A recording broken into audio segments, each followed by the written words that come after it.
กราบสบายดีและกราบสวัสดีพ่อแม่พี่น้องทุกคนที่เข้ามาเบิ่งคลิปก่อนนะพี่น้องคลิปนี้ก็จะมาเว้าเกี่ยวกับประเด็นที่นักห้องหรือว่ายูทูบเบอร์ชื่อดังของคนลาวนะพี่น้องเนาะผู้ติดตามก็ห่วยเป็นล้านบ่ได้พี่น้องเพลงเราก็ห่วยหลายล้านนะที่ห้องกับโซพนาเนาะพี่น้องไอ้บิ๊กใหญ่นะพี่น้องเนาะแบกึนะจ๊ะเลยเห็นบ่พี่น้องแล้วดังเลยเนาะตอนนั้นก็คือดังแฮงเนาะดังมาฮอดประเทศไทยไปเลยได้เห็นบ่ได้ออกซองเวิร์กฟอยประเทศไทยนำพี่น้องรายการพี่มัมเนาะโอ้ดังเลยพี่น้อง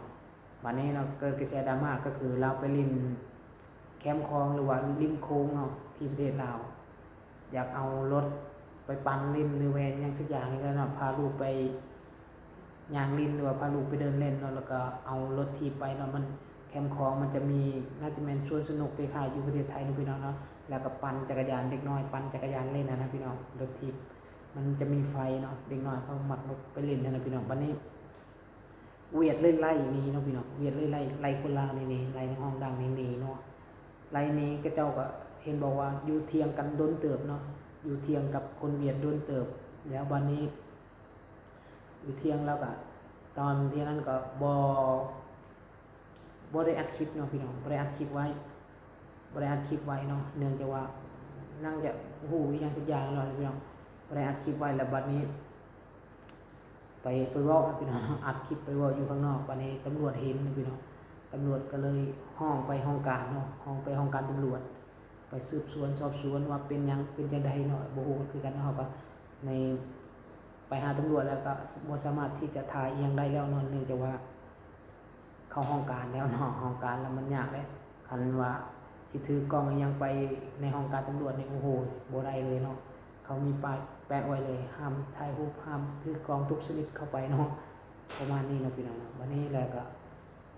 ตำรวจก็ไปถามเนาะพี่น้องเนาะตำรวจก็ไปถามว่า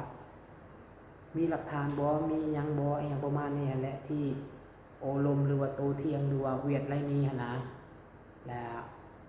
มีหลักฐานมีพยานหยังบ่เนาะเขาจะถามจังซี่พยานก็จะแม่นลูกเล่าแล้วก็หมู่ที่ไปนำกันนั่นแหละเนาะส่วนคลิปมีคลิปเสียงบ่ได้อัดคลิปเสียงไว้บ่เราก็บ่ได้อัดไว้เนาะพี่น้องเนาะโอ้ถ้าอัดไว้ก็คือสิดีเนาะแต่ว่าบ่ได้อัดคลิปไว้เนาะบ่ได้อัดคลิปเสียงไว้ก็เลยบ่ได้หลักฐานพี่น้องแต่ก็บ่ฮู้ว่าสอบสวนไปจังได๋แต่ว่าคลิปที่ถ่ายลงไปหั่นโดนลบไปซะแล้วพี่น้องแต่ก็โดนลบไปก็บ่ได้อึดเนาะพี่น้องเนาะตามสื่อโซเชียลไปเนาะในซองเพิ่นก็มีเนาะเพราะว่าซุมื้อในโซเชียลมันไวเนาะพี่น้องเนาะอีหยังที่เป็นกระแสปุ๊บก็เจ้าก็จะโหลดไปแล้วปุ๊บภาพเนาะก็คือแบบว่าชื่อสังคมออนไลน์มันไวเนาะพี่น้องเนาะก็คือแบบว่าบางคนนี่เนาะเขาก็เตรียมอยู่แล้วเนาะพี่น้องว่ากระแสยังต้องมานู่นนี่นั่นเนาะเจ้าก็ต้องเฮ็ดอยู่แล้วเนาะพี่น้องคืออันนี้ก็คือกันเนาะพี่น้องเนาะถึงแม้เราจะลบแต่ก็2คนอื่นยังมีเนาะยังบ่ได้ลบเนาะพี่น้องเนาะก็ยังสามารถที่จะหาเบิ่งได้เนาะพี่น้องเพราะฉะนั้นแล้วก็คือเนาะก็มีหลายคอมเมนต์บอกว่าโอ้โหแทนที่ตำรวจจะไปสืบสวนสอบสวนพวกนั้นที่แบบว่ามันเฮ็ดถูกต้องแล้วบ่ที่ยังเกินว่า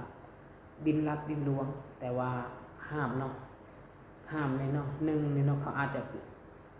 ซื้อที่ไปแล้วหรือว่าสัมปทานที่ไปแล้วเนาะจ่ายเงินให้รัฐไปแล้วเขาเสียภาษีให้รัฐไปแล้วเนาะ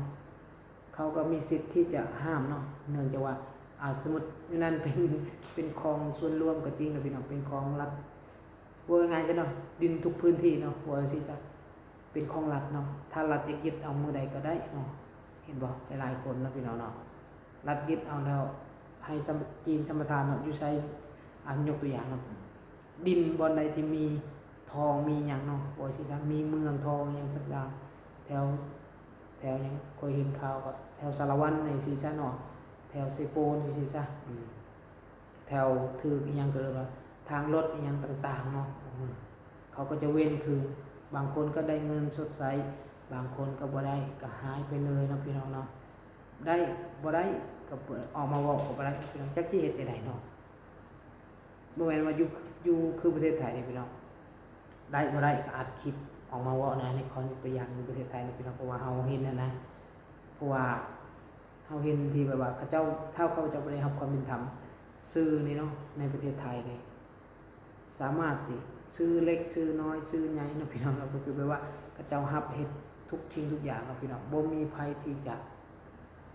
อันหยังเนาะพี่น้องบ่มีภัยที่จะใหญ่กว่ากฎหมายอยู่ประเทศไทยอันนี้ได้อันนี้คือถ้าเจ้าใหญ่ข่าวเนาะออกไปเต็มบ้านเต็มเมืองแน่นอนเนาะพี่น้องอันนี้แต่อยู่ประเทศลาวเนาะอัดคลิปไปสุดท้ายก็ต้องได้ออกมาขอโทษเนาะพี่น้องฮู้เฒ่าถึงการอย่างประมาณนี้เนาะก็คือเฮาอย่างที่เฮาฮู้กันเนาะพี่น้องอยู่ประเทศลาวเนาะเฮาอัดคลิปอัดหยังนี่เว้าถึงหน่วยงานของรัฐนี่มันยากแฮงเนาะพี่น้องเนาะปานนั้นก็ผู้นะประธานประเทศเพิ่นก็ได้บอกเลยพี่น้องว่าสามารถถ่ายคลิปสามารถพ้องเจ้าหน้าที่รัฐยังได้แต่